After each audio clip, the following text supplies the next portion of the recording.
North Battleford RCMP are on the lookout for a patient who's described as unstable with a history of violence after he escaped from the Saskatchewan hospital Sunday night. Now, 32-year-old Joseph Simon Peter Yaremko is described as a Caucasian male, 5'10", 210 pounds, with tattoos on his neck. He was last seen wearing a white t-shirt with black sweatpants. Police believe Yaremko was picked up in a vehicle by an accomplice and may be on the way to Prince Albert or Saskatoon. Now, he was in secure custody and escaped from the forensic unit at the hospital. Anyone with information on his whereabouts is asked to call police. Well, after hearing complaints from residents, the city is taking a closer look at its parking bylaws. This and other issues were discussed at the council meeting today. Annika News was there and has the details. Today at City Council, they reviewed a few construction commercial sites that have been completed. As well, the city has bought a building on Highway 16, the Saskatchewan Visitor Services Recreation Centre. Saskatchewan Tourism will no longer be offering services out of that building, so Council approved to purchase the building today for $1. And Community Services hasn't determined exactly what to do with it yet, but they do have a few different uses they're looking at, and they're going to bring some recommendations to Council in the coming weeks. Also, parking bylaws were brought up when it comes to public or private property and how much enforcement should be done. There's some confusion on this topic. It's got to be cleared up. Obviously, there's confusion. And I think a forensic view of the bylaws and how they're going to be enforced and what's going to be enforced what's something we have to look at and clean them up if there's doubt out there. We'll have more details on some of these stories tomorrow on Newcap News. Stay tuned. Reporting from City Hall, Annika News. Thank you, Annika.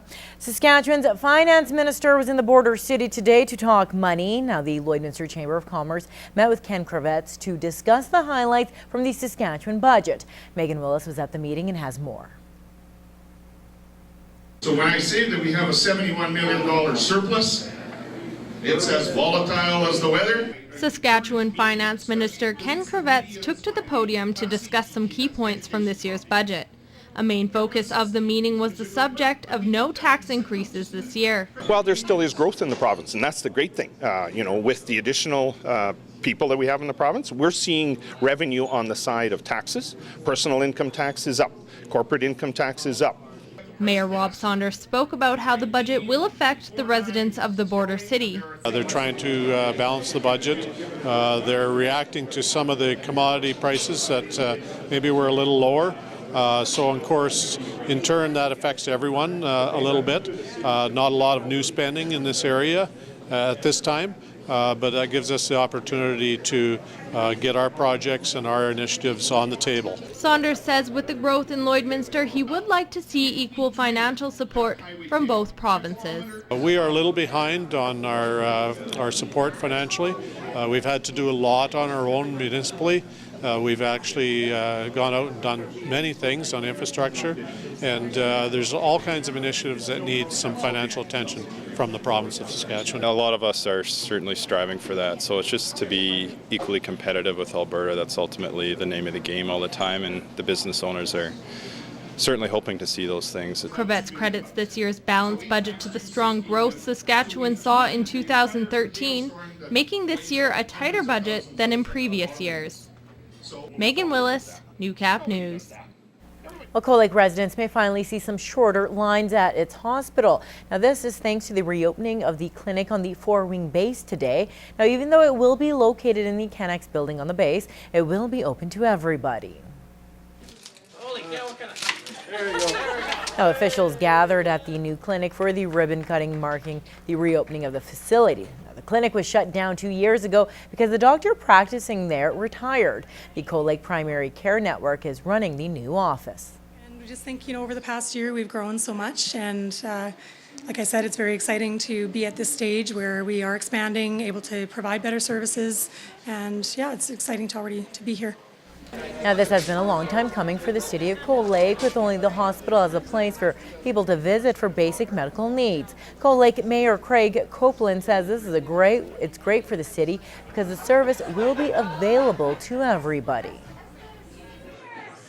Well, this is fantastic. The city's desperate for having clinic space, We have a huge need in the city for clinical space, and so having a PCN here at Fort Wing is going to just allow for more people the opportunity to see a medical doctor. The Cold Lake Primary Care Network, Fort Wing, and the City of Cold Lake all banded together to make this happen. However, the nonprofit organization Hearts for Healthcare in Cold Lake also helped out. They were looking to us to assist them with finding a physician or a nurse practitioner that would open a practice on the base and serve the members of Fort Wing.